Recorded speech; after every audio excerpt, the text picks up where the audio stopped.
What up, homies? It's your boy Stev, and welcome to The Bracket. Back in 2020, like most of the world, me and Ash didn't have a lot going on, so we decided to make a list of the 130 greatest movies of all time and pit them against each other, tournament style, to see which ones came out on top. We judged them against each other in 5 categories: production, writing, acting, originality, and rewatchability. Whichever movie took the most categories moved on. Don't get me wrong, it was rarely unanimous between us, but it was always a lot of fun. Just a heads up, we did record these a few years ago, so if the timeline feels a bit weird, that's why. If you want to check out the list of the 130 movies, I'll put a link to our website in the description below.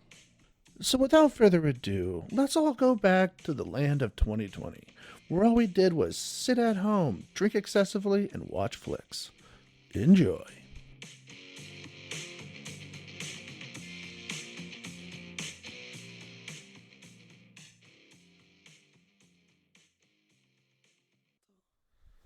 Or I'd kill you. I'd kill you. Casablanca versus Citizen Kane! Talk about the heavyweight match! 2 of the greatest movies ever created in one battlefield! You're so intense. Okay. What do you got? One is just as crappy as the other. Okay. Cinephile, Ashley Candace, everybody know. Okay, no. Okay, so he would know this. I hate old movies. I can't stand old movies. The black and gray kills me. One of the 2 was absolutely pointless in my opinion. It had no reason being existed. The other one was terrible, but at least I could watch it okay. What am I saying right now? They're both masterpieces. What are you talking about? Which movie? Okay. Sure, okay. So how about you tell me which one you like more? You'll just jump on that? Yes. I'll act like I like it. Well, here's the thing. I'm of the opinion that both movies are really, really good. I have a favorite of the 2. Okay. But I think it's more of a personal preference. I love the idea of it more than I actually like the movie itself. I think both the movies are super well made, super well acted, super well everything. But I like the idea of Casablanca more. I think the storyline is really cool. I think Citizen Kane is really interesting. Citizen Kane does a weird thing where so I'm trying to think if this is spoilers. No, not really. Okay, well, because not really. Okay, sorry. Citizen Kane does this weird thing where within the first 10 minutes, it tells you everything about this guy's life. It tells you exactly, from birth to death, like what's going to happen. Right, because in the newspaper. In newspaper articles, which is super interesting. And then the rest of the movie's kind of going into going deeper into this life, right? But there's really nothing you find out that you didn't find out in that opening scene. You know what I mean? Okay. There's more context and more I guess it's like, how did we get there? Kind of it's thing. like, well, this is why he did this and stuff. But I mean, I think that's the point it's trying to make is it doesn't matter what happened. It's more like how he got there, kind of thing. I don't know. I think it's super interesting. I think it's a super interesting movie. It was one of the first movies to ever do something out of chronological order like that. Like the idea of it opens on his death, and then somebody's going around and interviewing people, and it shows different aspects of his life. Movies didn't really do that before that. And some of the cinematography in this movie, I was watching it, actually watching it on the big screen over here, and I couldn't figure it out. I couldn't figure out there's how they did it. Yeah, especially in the 40s. Right. This is 1941 we're talking about here. There's one shot where they go through a they're on a roof and the camera goes through a neon sign. And even to this day I'm like, how the fuck did they do that? They obviously must have removed the top half or something, but I can only imagine in the 40s doing something like that. You know what I mean? Now 1941. Yeah. Right? Now you could just CGI anything. And that's actually as much as I if there's one thing I love about old movies, it's the fact that everything's practical, right? You actually had to be magicians 9 times out of 10 to do some of this shit, some of these effects. Whereas today, anything that's done even if it's practical, anybody in the world would be like, oh yeah, well, just computers. Like, it's like almost like a weird fallback. It's lazy. Yeah. So now I can make a horror movie in front of a green screen sitting in my basement. But yet back then you had to actually like think and problem solve and and I really appreciate that more. 100%. It's like one effect took weeks. You know what I mean? And you had to have it figured out before you even got there. It's like Never for Christmas with the whole like moving every the little figure. thing It's like you had to do that by hand, but yet now I know he's still like doing claymation, but he definitely could just say, oh, 100%. Well, that's everybody. Directors these days, 9 times out of 10 are like, we're just going to figure this out in post. Right. We're just going to figure it out in post. Don't worry about it. Like, watch Jurassic Park 1 and then watch the new Jurassic Park movies. And how do the dinosaurs look worse? Okay. I've had this argument. We're going a little off topic, sorry. Is Jurassic Park on this? Yeah, it is on this it list is. So maybe we can save it for that. But okay. No. I'll just say it really quickly. How did they get the T-Rex to look that good? That boggles me. It's a robot. So I watched it, and I'm like watching it like kick around the Jeep, and I'm like, how did they do that? It's a robot. It's a giant and then machine. Like the what is it? The Triceratops breathing. Yeah. Like it's real. It's like props. Whoa, like you guys. But now you're right. Now they're just computer. Yeah, it's like we'll just throw some tennis balls so you can look at something and then whatever. Whereas like, don't get me wrong, they still have computer animation, but in my opinion, it's the perfect blend of practical and CGI. What was the first CGI?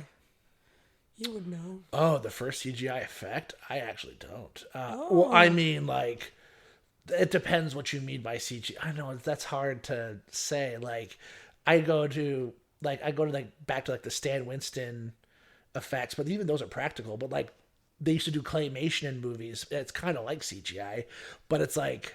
You can't remember computer animation though? Like I'm the trying first to think, computer. The first computer animated Someone effect. listening is screaming Oh at my us. God, Answer. you fucking idiots. It was so-and-so. He has 1,000 DVDs. They can't tell me. Yeah. Well, in 1986. Yeah, you're losers. Yeah. I'm trying to. That's so funny. Okay, we'll figure it out another time. But all right. I honestly can't even like picture. I'm not the movie person, but okay. So I like Citizen Kane for that reason. I think it's but the problem with Citizen Kane, which is probably the problem you're having with Citizen Kane, is a lot of movies have come since that have done similar things. Right. So you're used to watching movies that are out of chronological order and interviews. And it's stuff not like that. amazing anymore. Right. 100%. But back then it was something real special. Right. Casablanca is really interesting. I just like the storyline better. I love the idea of this, like, it's like this one city or place where everybody is funneling into this place to get back to the United States. Right. So all of these, and 9 times out of 10, they're all criminals. Right. Because that's the only reason why they can't get back home. To escape the Germans or whatever, to escape World War II, right? So it's like everybody's funneling into this place. So in order to get back to the United States or to get to the United States in the first place, you have to funnel into this place called Casablanca. So it's just literally a town full of it's like super multicultural. Like there's people from everywhere, but at the same time, everybody's kind of shady. Everybody's kind of a criminal. Like I love the one guy who keeps walking up to people and he's like, oh, you gotta watch out. There's a lot of vultures out here. And as he's saying it, he's literally stealing your wallet. Right. And he does it at least 3 times in the movie. I love that. The one guy knocked into the other and he patted his jacket to make sure the wallet was in his pants. And I love that. I love that. Even that guy's obviously allowed in the bar because they bar people. Like they get rid of people from the bar. They have bouncers. Right. And I love the fact that he knows who this guy is. He bumps into him. He's like, oh my God. And he and he knew. Okay, good. But so I love the idea of Casablanca. I think it's a really, really cool idea. And I think it's a spectacular love story, actually. It's like a crime film. It's like a love story masking itself as a crime film to me. It's so strange. Because, I don't know, the 2 main characters are so adorable together. And I love the idea that, she has a soulmate and she thought he died. So then she, carries on. Yeah. Although that was a spoiler for the ending, wasn't it? No, that's not necessarily. No, it wasn't. Okay. Anyway. No, there's this one part, and it's in a commercial I've seen 100 million times. Are you talking about the fucking don't pirate DVDs? Yes! Yeah, I love it. I wouldn't bring up Paris Files here. It's bad salesmanship or whatever. And I've never seen either of these movies. So that happened because I heard the line and I was like, where is that from? Yeah. Yeah, no, it's funny. Even the music is the same. Not the You're upbeat right. music, but the trigger. Yeah, the wow. Yeah, it's like you the same. got it. And every time because they have that like music beat probably 3 times in the movie, and every time I hear it, I think of that commercial. It's like Because then there's this one part where they're like looking at each other, and she like turns away. Mm-hmm. And that's also in the commercial as well. Yeah. And it's just funny, like actually seeing her, finally knowing who that is.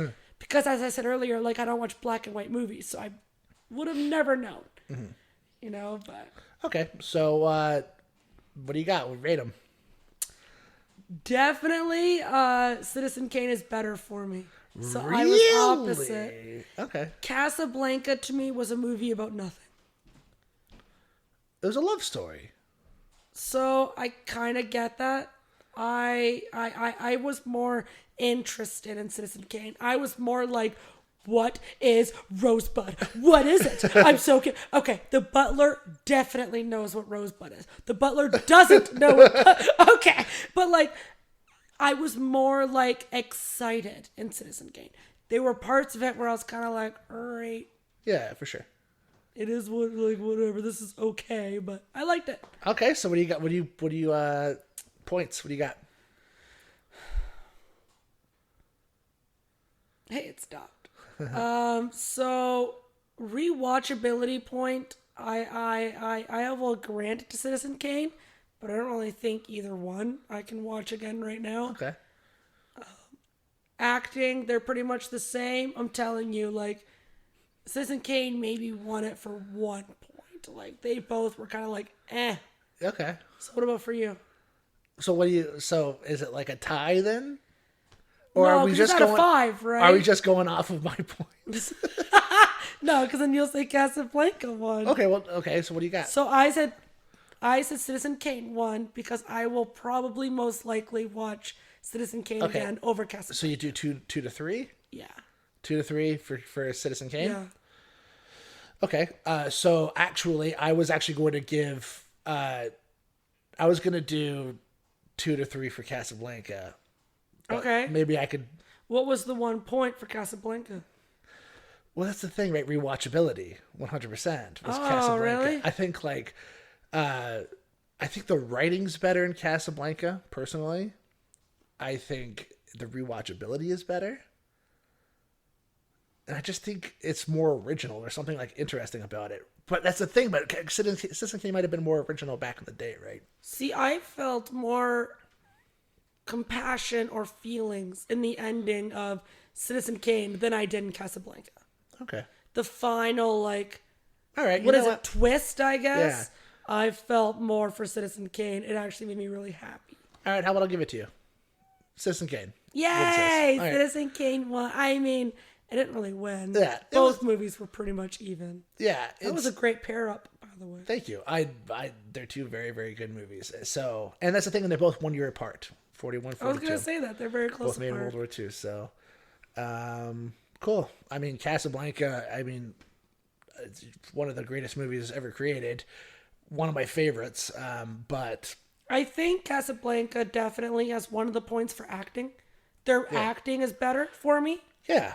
I feel more emotion from her than I did from Susan Alexander. Yeah, it's true. So, I mean, like when Susan Alexander was like being drunk in the film, I didn't buy it. I was like, all right, you look like you're failing at this, you know. Plus, you got to respect, I want to say this was, if it wasn't his first, it was one of his first movies, Orson Welles. The guy who started it, he also like directed it. And it was one of his first movies. And it's often listed as one of the first independent movies. Like, So no studio wanted His to own touch money, it right? because it was based off of there was a newspaper tycoon. I don't know if it's called a tycoon. That is. Anyway, there's this big newspaper guy. Okay. Newspaper head. Newspaper something. Anyway, and named a gentleman by the name of William Randolph Hearst. And the person who wrote the movie, Citizen Kane, gentleman by the name of Herman J. Mankiewicz, wanted to poke fun at him, but he was untouchable. Oh. Yeah, he was like, he was a dick. He was a fucking billionaire asshole. Right. But so this guy wanted to poke fun at him a little bit, and he didn't like that. So he made it so like no studio would fund the movie, Right. and it was a big thing. So they funded themselves, and that's Good for him. but it got to the point where like no newspapers would run. Info about the movie. Yeah. Oh no. Because of it, but it still made a shitload of money. And then it got to the point where because it was getting so much praise, he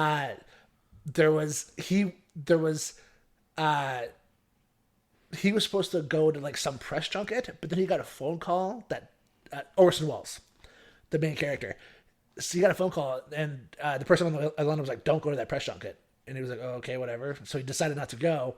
And it turns out that when he was going to step off the elevator, when the elevator doors were going to open, a young girl, like a young teenager, was going to run in and kiss him on the lips, and a guy with the camera was going to take a picture of it. Shut the front door. Yeah. They're like this guy planned to like get him on fucking, I guess, fucking pedophilia. Or, like, it's like... Holy. Stuff like that, and this thing he ran the biggest newspaper, and like he was Charles Foster Kane, pretty much. You know what I'm saying? He ran like the biggest newspaper in. Because I know there was the one part where he's like, "All right, well now we're gonna actually write about what what they want to hear, which is gossip, and that's all the newspapers are now about gossip, right?" So I can see it being a real mogul. Yeah. It was like there it is. That's the word I was looking for. Mogul. Thank you. See, and that's what else really bothers me about him and I know people like this in my life who got everything because they were a child born in the right family. So now they're just dicks. Yeah. And that's what he was to me. Oh, 100%. Where the guy was like, "You're losing $1 million a month or whatever," and he's like, "Yeah, so like this will..." And I'll lose, exactly what he next said. year and $1 million next exactly year. Exactly what he said. Yeah. I will lose $1 million next year, and the year after that, and the year after and that. he's like, "I guess I only got like 60 years left." It's just like, shit. man, it's like I am biting tooth and nail to get my business off the ground to make $1,000 a year. Yeah. Yet you were born into this coincidentally. But anyways, spoilers.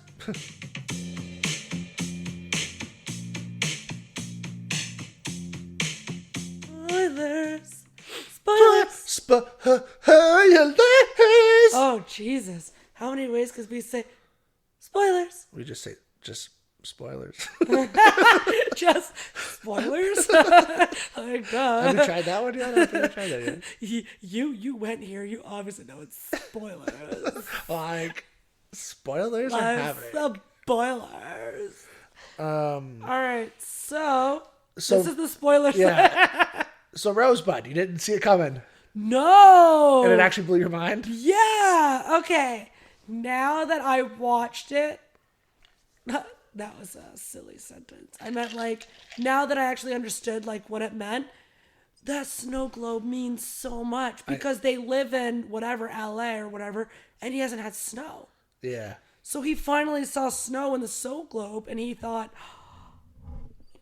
like Colorado, like my home, Rosebud. Mm-hmm. Did not expect that. Did you expect that? Unfortunately, it was ruined for me by Family Guy. I watched Family Guy when I was younger before I saw Citizen Kane. And there's a scene where he's watching Citizen Kane and then like they like the joke is like, "Oh, they kicked you out of Blockbuster. He used to tape over all the DVDs."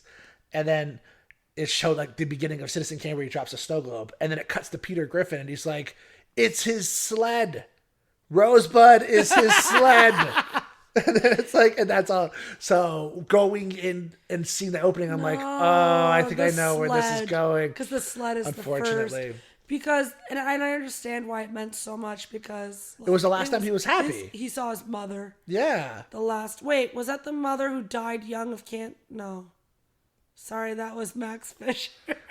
I watched too many movies in a row. No. Yeah, like that was the last time we saw Winter. Yeah, and his mom. And he saw his mom, and he loved that moment. And yet, and it's all because, and this is what we meant earlier by, he said, like, he'll be one of the richest men. He has to come with me and wait till he's 25. Yeah, but that's the thing, too. Like, that was also the last time that he lived of modest means, right? Like, because they lived in like a wooden whatever house in the middle of nowhere. And then after that, he was a fucking millionaire. He was like, so it's like he lived with wealthy people that day. It's possible that like the whole movie is about like money can't buy happiness. Maybe that's the whole thing. That's a good one. It's true though, because in the movie she's like, you collect statues. Yeah. While all she wants to do is puzzles. Yeah. She's like sitting in this mansion, and he kept saying, why are you doing another one? She's like, I want to do puzzles. Yeah, there's one scene I found kind of sad. I never thought of that. Yeah, there's one scene I found kind of sad when she's doing the puzzle and she's kind of yelling at him. Actually, that scene where she's like, you collect statues. And he sits down, but he sits down literally like 100 feet away from her. And they're having a conversation. Right. It's like they're literally yelling like... It's like, what are you, like, why not just sit beside each other? It's so strange. Oh, the one part whenever he's, like, having breakfast with his wife, and they get farther and farther down the table from each other, and it's like, at the end, they're, like, in this 6-person table, but on the opposite ends, they're not even talking, and it's just sad. Yeah. It's like, and that's it, like, and I think that's his entire life, is he had like a group of people that surrounded him. Right. And then as he got older, they literally got not just figuratively, but physically further apart from him. Do you know what I mean? Like further and further to the point where he was just alone. Right. It's so sad. It is a sad movie. And then and then there's a fight with him and the wife, and he says, you have to keep performing. And she said, that's for you. What about for me? And the one guy says it's because it says singer in quotations. And he wants to take the quotations off because it's making her seem like she's nothing. So he made her into something, but it was for his own. It's true. I do love, there's one shot that I think is spectacular, and it's her on stage, and it's like from behind her though. And it's just this wide shot of the entire auditorium, and I think it's spectacular. I know exactly what you're talking about. It's a good fucking movie. See, I liked the shots, and I liked the feelings, like her doing that puzzle, and it was sad. Mm-hmm. And just the way she said, like, you collect statues, why does it matter? So then, like, the guys at the end were like, well, how much is everything in here worth? And he said, like, millions. But yet, the thing that was priceless, they threw in the fireplace. Yeah. Right? Isn't that the saddest thing in the world? It's like you kept all these statues. Yeah, that's great. But the one thing, his last words, you didn't even think anything of it, and you threw it in the fireplace. You didn't even read it. The whole sled said Rosebud. It's true. But yet you worked endlessly for months to interview all these people and pay money. He was paying the butler $1,000. Yeah. All you had to do was fucking look. It's true. It's a good movie. Whereas, we're going to talk about Casablanca for a second. I actually think it's one of the greatest love stories. Oh. I love it. I do like the fact where, like, she went missing, but coincidentally they came back because of Sam, and it was a sweet... It was accidental. They didn't realize Sam was there. So she, like... It was a completely different city. It wasn't Casablanca, right? That they met in? Right. It was France, I want to say. Right. Yeah, or Paris. Yeah, Paris was obviously France. But she thought her husband was dead. She thought in the war. Met... Rick. Sorry, it took me a second. Met Rick. They fell in love, and then she realized he was still alive. Right. So then she left, and then he went to Casablanca, and then her and her husband, Sam. Oh, it was Sam, yeah. The piano player. Yeah, first of all, I love that relationship. Yeah. They have the greatest Whenever he's like partnership. The piano, and he's like, I don't remember that song. And she's like, oh, Sam, you used to be a much better liar. And he's like, yes, ma'am. And started playing it. It's like... I love it, too. Like, when the one guy's like, I want to buy Sam off you. And he's like, he's not for sale. And he's like, I'll offer him double than what you paid. He's like, all right. And they walk over to Sam. He's like, Sam, this man would like to offer you double what I pay you. Would you want to go? And he's like, no, I think I'm happy right here. And he's like, you heard the man. And he just kind of like walks away. But it's like, I love their partnership. And I love how like they're the only people that each other trusts. Like there's something super interesting about that dynamic. And like, oh, it's such a, I really, really like the movie. Well, really, if it wasn't for Sam, he would have stayed in Paris and he would have got caught with the German shoulders. 100%. Because Sam was the one that like grabbed his chest and pushed him on the train. Like, dude, she's not coming. Go. Get in this train. We gotta go. Yeah, and I like that. And then I like the fact that they come back, and I even love the fact that she's like willing to leave her husband and like go back with Rick, and Rick ends up forcing her onto the plane with him at the end. And then he's like, listen, like today you may want to be with me, but I'm telling you, tomorrow, next day, it doesn't matter. You're gonna regret it. Yeah, like no, you have to go with this. Your soulmate. And I love the fact that in order for her to, he's giving up his soulmate so she could be with hers. And I think that's so sweet to me. Like, there's something so interesting about that. So, also, I gotta throw it out there. I didn't realize it until I watched it this time. This is probably my third time watching Casablanca. The best character in that movie is the police officer. He is fantastic. I love it when he arrests Rick at the one point, and Rick's like, "What are you arresting me for?" And he's like, "I am appalled to find out that there is gambling in this establishment." And then a dude runs up and he's like, "Sir, you're winning." She's like, "Oh, thank you very much." Yeah. Like he is a fantastic. Is this place honest? As honest as you can be? Yeah. Like he is a fantastic character. I love it too when he's like yelling at Rick, and then Rick pulls out a gun and he's like, "Sit down." He's like, "Under the circumstances, I'm gonna sit down." Like he's under what I want to do. Yeah. I think he's probably probably my favorite character in the whole movie. And like, it's not a funny movie. It's not a comedy, but there's something so funny about this character. And there's a couple of characters that are funny. Like even like the bartender who like takes that girl home at the one point. Like even he's kind of a funny guy. Like I don't know. I like the movie a lot. I think it's good. I think the movie would make a great stage play. I'm surprised it hasn't been done yet.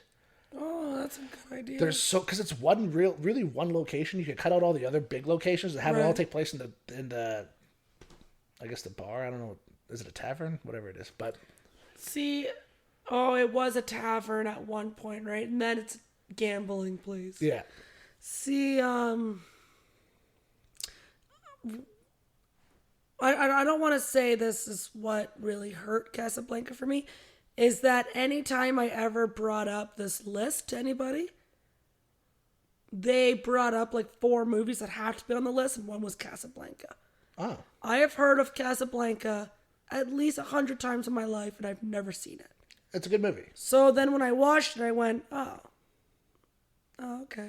Really? Okay, sure. See, it's funny because something similar happened to me the first time I watched it. I watched it pretty recently, the very first time. I watched it probably within the last, we'll say 10 years, the first time, right? Honey, that's not recently. That's pretty recently. Oh my God. I'll say I was probably in my mid-20s when I saw it the first time. And I only watched it because that's all people said. People were like, it's one of the greatest movies of all time. You gotta watch it. And I kind of went in like, whatever, I'm probably not gonna like this. And I threw it on, and I personally loved it the first time. It actually blew my fucking hair back. And I was just like, whoa, this is really good. So I watched it. I probably watch it every 5 years, which is probably why I'm watching it right now. Like, it fits it is 5 years later. It fits in that I'm watching it, for the third time right now. But I don't know. I like Casablanca a lot, but I'm happy with either of these movies going through. So see, that's my thing too with, as we said like before in the non-spoiler section, like this was even. It was 2 and 2 for me. It can go either way. I see where you're coming from. It's that I think for both of us, it's that what movie can we watch again? 100%. And I can watch both right now. I would rather watch Citizen Kane. But I'm not mad at Casa. It's okay. 100%. Well, let's get something straight, both right? Are just okay. Right? Like, if I was going to make my list of my personal favorite movies of all time, that's a very different list from the most well-produced movies of all time. Do you know what I mean? Like, if I was going to make a list of the best movies, like, ever created... Well, that's what we have. And that's the thing, right? Like, but, like, my own personal favorite movie list are movies that, for some reason, speak to me. Okay. Do you know what I mean? Like, they could be really shittily made, whatever, but for some reason, they really speak to my interests, and, like, I can't help but to like these movies. That's like, me too, yeah. 100%. Like, there are some movies, like, that I love that are really stupid and, like, not good movies, but, like, I just personally really like them, right? And, like, so when it comes down to a tie almost, I gotta pick the one that I personally like more. Although I gave it to Citizen Kane this time. They're both fucking excellent movies, but, like... So I see what you mean. You caught more feelings for Casablanca. 100%. You believed in that love story more. A little bit, yeah. But again, Citizen Kane's amazing, so... See, Citizen Kane is the normal... He had a perfect wife, perfect marriage, and then he decided to go for the hot thing, and... Yeah. And look how that turned out. And then he lost his political career and stuff like that. Yeah, he lost a lot of things going for the singer or whatever. Yeah. And then he tried to force her. You know, it's just like a normal modern day movie. And now that you said, you know, money can't buy you happiness, that really screwed me up. That ending is so different. Because he destroyed her bedroom. He destroyed everything. Oh, yeah. You know, so like all the priceless things that she had. He goes to fucking town on that bedroom. Eh? Yeah, but that's how he found the globe. Yeah, that's true. true. Which makes me laugh, by the way. If you haven't seen the movie in a while, watch that part. You can tell the producer or the director was like, we can't make this bedroom again. So make sure when you destroy this is right. You could tell, like, the way he was just tripping on shit, and then he found a dresser, so he tipped that over, and I'm like, dude, he, like, went in. There are some things that he's just barely swatting at. It's like he's, like, tired. He's, like, just kind of swatting at, like, glass and stuff. It's intense what he does to that bedroom. And then, like, but I love the moment when he finds the globe, because he was, like, tipping over, like, a table, and then he saw the globe, and you could tell his whole, like, personality changed. Yeah. And his whole body just went, oh, like, my home. Yeah. And he just completely forgot about what he was doing. And then he just remembered Rosebud. But anyways, so Citizen Kane has it today. Citizen Kane. Very close, though. Extremely close. Any other list? This might have been our final match. Casablanca versus Citizen Kane. Like, they're both, in my personal opinion, two of the heaviest hitters. There's another two movies that I think are, like, heavy hitters, but, like, this is our, like, classic heavy hitter match. Do you see what I'm saying? Right. I like them both. I'm happy with either or. So Citizen Kane takes it. Casablanca wasn't your day. Another list, you'll probably have it. So. All right, so Citizen Kane has it. Casablanca, you were good. Beautiful love tale. Thank you for your pirate DVDs commercial. Don't bring up Paris. Bad salesmanship. As much as I love that movie, it really was the best thing to ever come out of it. No, I loved how beautiful she was. I didn't realize how beautiful she was. Beautiful. She is so pretty. But anyways, Casablanca, sorry. Citizen Kane, you move on. Tune in next time. Bye.